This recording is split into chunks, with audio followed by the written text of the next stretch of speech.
Tonight, I'm going to talk about the most censored topic on television. There's no more ignored, blacked out, and redacted issue on our mainstream airwaves than the one I'm going to cover right now. It's Asian people, am I right? They're the worst! And no one mentions it, right? Well, God, Phil, I didn't see you. You snuck up on me like a Jehovah's Witness. Jehovah's Witness. Jehovah's Witness. Yeah, with the door knocking. Listen, I'm sorry, I gotta get back to this whole monologue thing. Phil? God, he's good at that.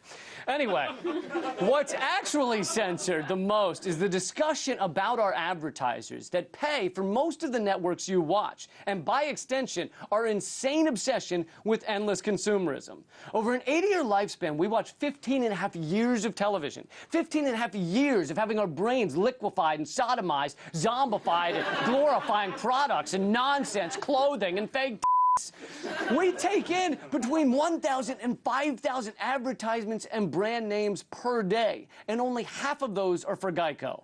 5,000 a day! Do you ever stop to think about what kind of impact that has on us? The placebo effect is very powerful, meaning you can get pain relief from simply thinking you'll get pain relief. So what's the impact of being endlessly indoctrinated into this worship of products in order to keep the everlasting buying machine going? Basically, ads are assholes. They are. It would be very obvious if they were people. If a commercial were a guy walking up to you on the street just going, hey, hey, hey, hey! If you wore these pants, then the hot girls would you. Yeah, like the really hot girls. Not that ugly broad you call a girlfriend. And by the way, could you mention to her that she needs to lose a little weight and do something about her hair, all right? Which she could do if she just used these diet pills and this hair gel. She could. And by the way, you happy with your penis size? Are you? If you are, that's cool. A lot of women are into, what do you call that, fun size. A lot of women into fun size. I haven't met any, but I'm sure they're out there. Listen, if you change your mind, all you have to do is take a couple of these, and soon you'll have to hire people to help you carry your junk around.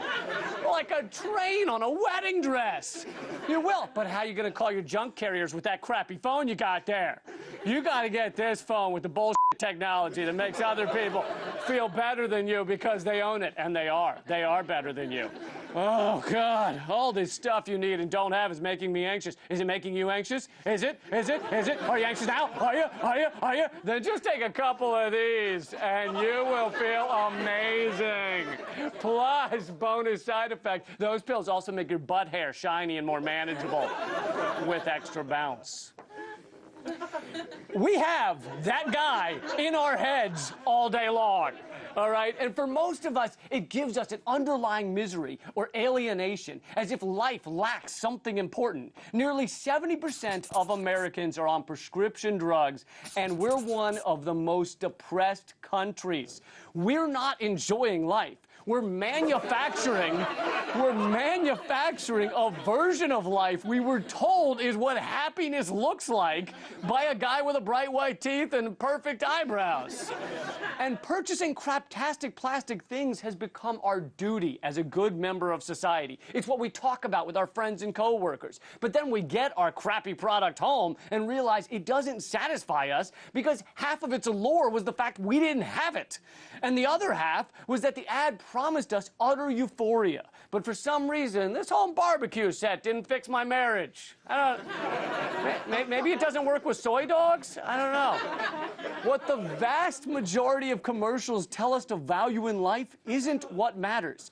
But even for those who realize that, the hollowness doesn't go away. Kind of like growing up wanting nothing more than your dad's approval, and you never get it. But one day you realize your dad is a drunk, pathetic loser who smells like mustard and wears pants that are way too tight. But that realization still doesn't make the emptiness go away.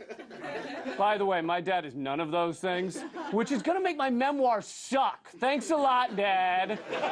You're only in your 70s. There's still time left to start beating me, or at least refuse to play catch.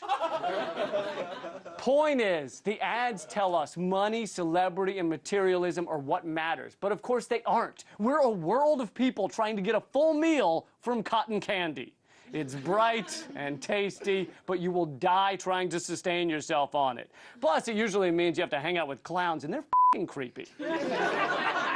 So why is this the most censored topic? Because questioning this manipulative Ponzi scheme is bad for business. It upsets the advertisers, and we can't do that. So instead, just never question, never dig deeper, never ask whether it needs to be this way. In fact, you should try go back to sleep beer.